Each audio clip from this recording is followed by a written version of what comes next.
Aquí perdimos dos ocasiones de oro. Uno fue el Concilio de Trento. Allí fue cuando había dos dioses para elegir. Uno era un dios moderno que permite el comercio, el negocio, que le parece bien que la gente haga negocios y prospere y que tenga una dignidad del comerciante que hace progresar a su comunidad y a su país Y otro era el dios oscuro, reaccionario, tétrico, que no dejaba leer libros, el dios de sacristía siniestra de la Inquisición, de los hierros y el cerrojo y el calabozo, que es el que España eligió en Trento. Ahí le echamos una losa enorme y nos puso a la Iglesia encima de nuestra vida durante muchos siglos. Ah, pero mi Dios, ¿qué está reivindicando? ¿Qué libro de historia leyó? ¿Qué 32.000 libros tiene? ¿Cuáles son? ¿Los leyó? Pero por favor, ¿qué está diciendo? O sea, aquella originalidad y aquella fuerza que tuvo España en el siglo XVI y gran parte del XVII se echó a perder precisamente porque surgieron muchos Pérez Reverte que lo que querían era imitar a los que parecían triunfadores en aquel momento, a los franceses. Pretender que la España del siglo de oro estaba atrasada, optó por un dios equivocado, en fin, es asumir una historia formulada a manera de tebeo. Y durante todo el siglo XIX, aquí en España, fue un siglo de Pérez Reverte. Pérez Revertes que querían imitar a los ingleses o a los franceses, cada uno a su manera, y que lo único que generaban era pues pronunciamientos militares, guerra civil y todo eso. El Dios, el otro Dios que él dice que él reivindica, es ese Dios que decía el mejor indio es el indio muerto. Pero mi Dios, ¿de qué hablo?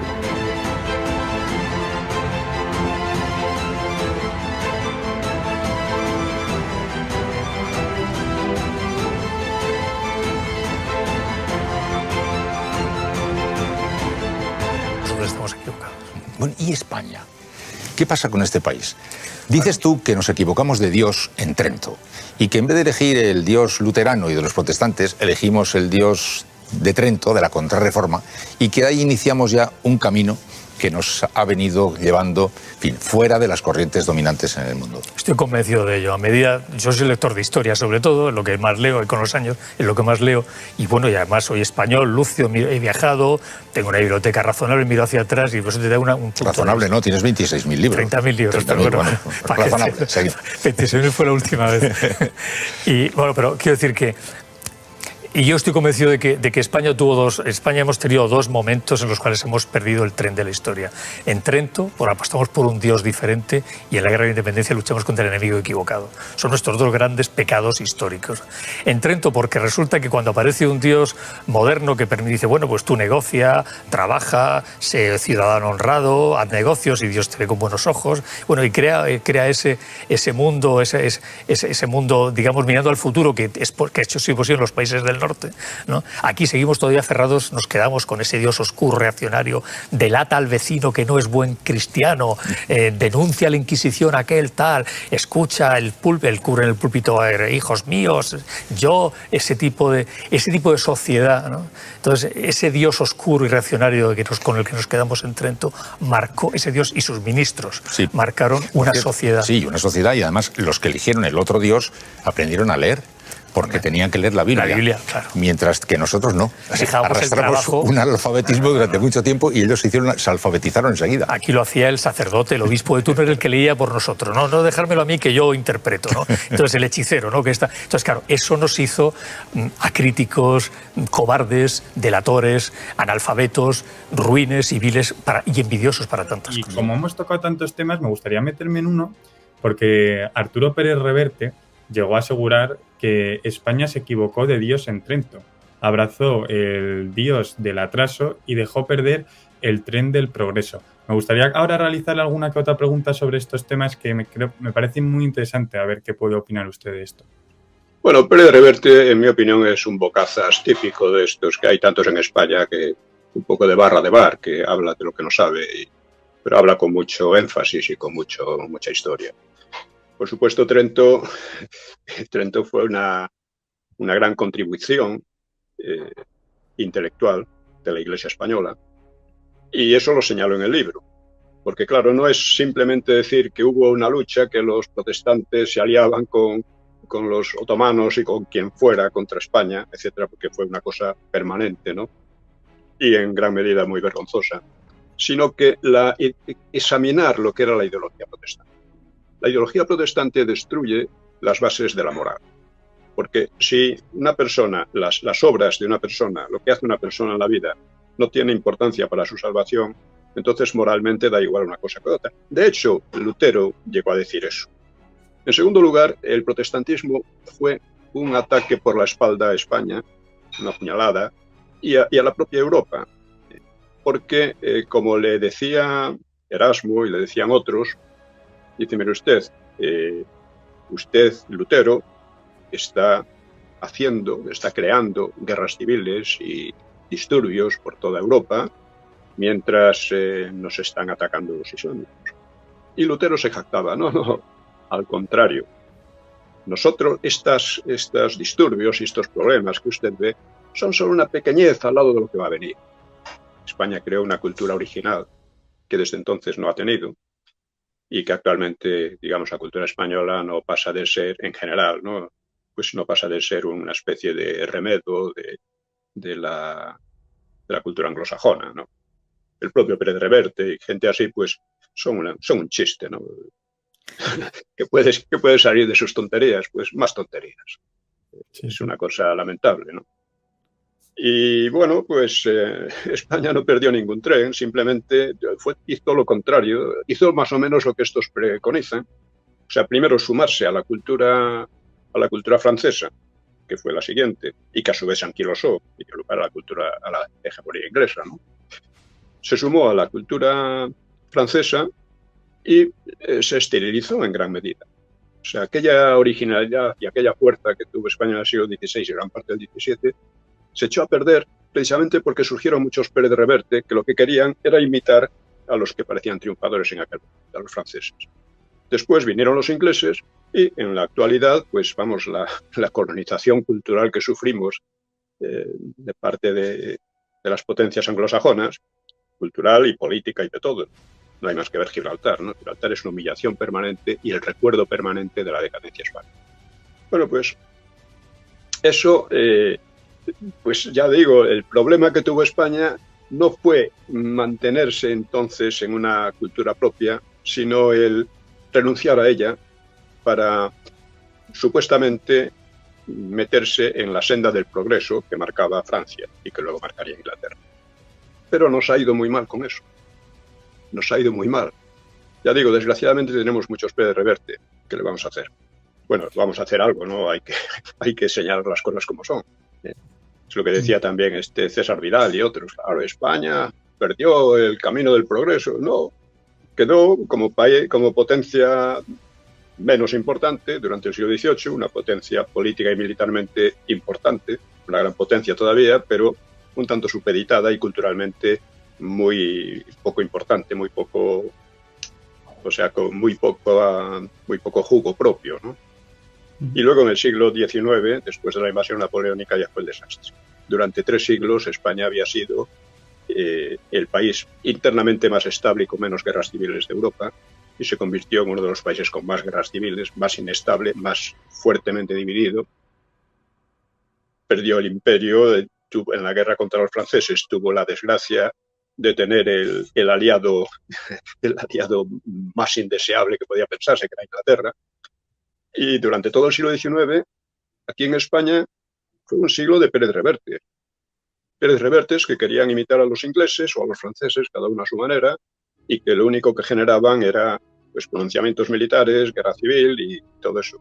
Eso es una cosa que hay que analizarla mucho más, porque no se ha analizado muy mal. Y lo siguen analizando los Pérez Reverte. Perdone que hable tanto de él, porque me parece... claro, es un tipo muy populachero, y ahí está, ¿no? Y tiene mucha influencia con esas historietas. Bueno, pues, pero como él hay 40, ¿eh? No, que no venden tanto ni tienen tanta influencia, pero como él hay 40. Y desgraciadamente son más esos que los que defendemos un poco la seriedad en la historia. ¿Cómo puedes pedir a alguien que tiene en casa 32.000 libros que resuma su ideología en un tuit o en 30 segundos de palabras? Es imposible. Nosotros denominamos en Argentina ese tipo de personaje de un cipayo.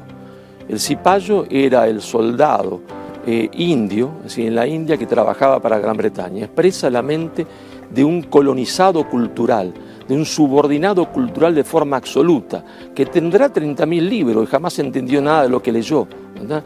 Porque si hubo, se entiende, un lugar donde fue absolutamente terrible, se entiende, la religión, fue en Alemania, fue en la Ginebra de Calvino, donde la dictadura establecida por Calvino, ¿verdad?, fue de la más feroz que conoce la historia, aún con los propios amigos de él, ¿verdad?, donde hubo un lugar donde se mataron campesinos a mansalva, porque después Calvino, o antes Lutero, había arreglado con los campesinos, se le había prometido tierra, después los traiciona y arregla con los nobles y los mandó a matar como si fuesen moscas. Fue en Alemania.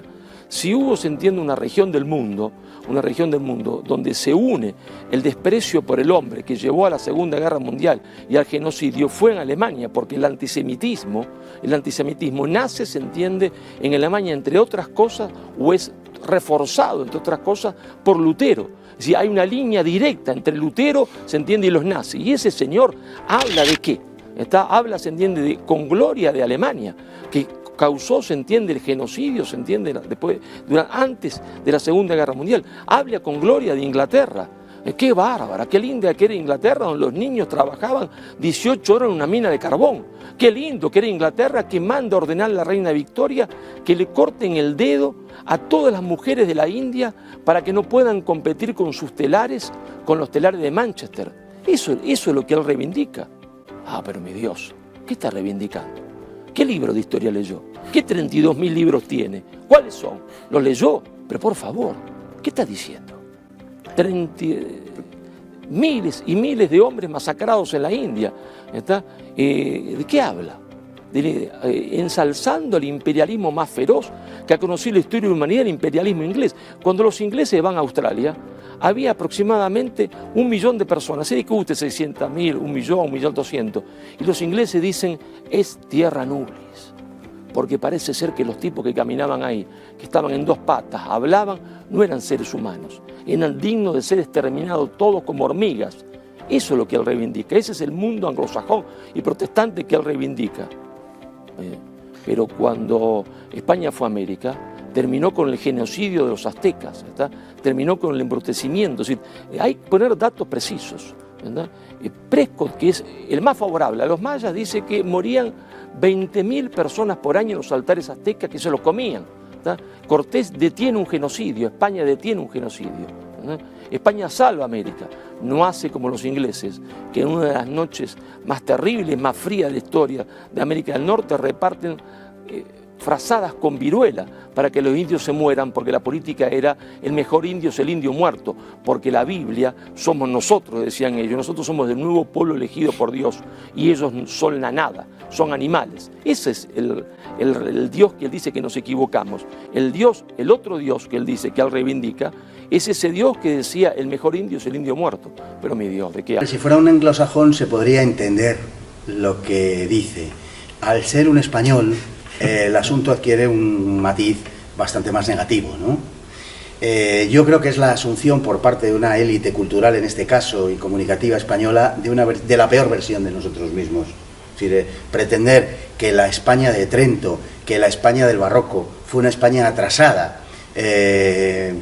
frente a esa Europa que quemaba brujas, por ejemplo, a esa Inquisición calvinista, a esa Ginebra presbiteriana o calvinista, a los movimientos de los puritanos británicos, holandeses, alemanes, pretender que la España del siglo de oro estaba atrasada, optó por un Dios equivocado, en fin, es asumir una historia formulada a manera de tebeo, de cómic, ahora que se dice blanco y negro, bueno, pues de buenos y malos, ¿no? De casi una explicación de niño pequeño, ¿no? Es que España está más atrasada, verá usted, porque eligió un Dios que no tiene ni pies ni cabeza, no tiene ningún sentido. Sería fácil, pero al mismo tiempo largo, explicar por qué. Pero desde luego la brillantez del barroco español, la brillantez intelectual, la brillantez moral, la brillantez de la presencia de España en el mundo, de una España absolutamente lejos de constituir un país negro legendario, lejos de constituir nada parecido, un país que era todo lo contrario, que era el país que más brillaba en el mundo, una sociedad que más brillaba en el mundo, con todas sus elaboraciones culturales, sus conquistas, y algún que otro revés, desde luego, que también los hubo, pero pretender que eso forma parte de lo más negro de nuestra historia o que es algo oscuro en comparación con la Europa protestante es sencillamente no haber entendido nada y haber asumido de modo acrítico la historia que otros nos han contado de nosotros mismos y que han contado esa historia además con el expreso deseo de zaherirnos, de hacernos de menos. Es en el siglo XVIII, fundamentalmente los franceses, después de toda la propaganda anterior de la leyenda negra, es verdad, pero esa propaganda hasta el siglo XVIII en España no se asume. Es en el siglo XVIII cuando asumimos la propaganda que a través de Francia los franceses hacen nuestra y nos empiezan a decir que es que la época austracista, que la época de los Austrias fue una época oscura, fue una época maldita, fue una época de pecado, por decirlo de alguna manera, donde todo era horrible y que ellos venían a traer las luces, la ilustración y tal. No hay nada de eso. Es la necesidad, digamos, de execrar a quien le ha antecedido a uno en el trono o en el poder para hacerse resaltar ellos mismos. La España que pinta Pérez Reverte es una España sencillamente que no ha existido y lo que revela sobre todo es el desconocimiento de la historia de España tal y como fue de Pérez Reverte. Yo no sé si acaso, y me gustaría pensarlo así, aunque me temo lo peor, don Arturo, a raíz de las polémicas a que él ha dado lugar, ha tenido oportunidad de reflexionar y modificar su punto de vista. Bueno, una persona que dice que en la guerra de la independencia lo deseable hubiera sido que la victoria del invasor, la victoria de los franceses, pues yo creo que se está situando a sí mismo en una determinada posición que desde luego no es la mía y no me gustaría que lo fuera nunca y jamás. Pero bueno, es la visión de Pérez Reverte. En el sentido que dice Pío Moa, lo comparto completamente, solo que no sé si desafortunadamente para él, para Pérez Reverte, no es anglosajón. Seguramente no le gusta ser español y a lo mejor es eso lo que pasa, ¿no? Una cosa es que amemos a España porque no nos gusta y otra cosa diferente es que no nos gusta España por lo que es. No nos gusta España por cómo está, pero no por lo que es.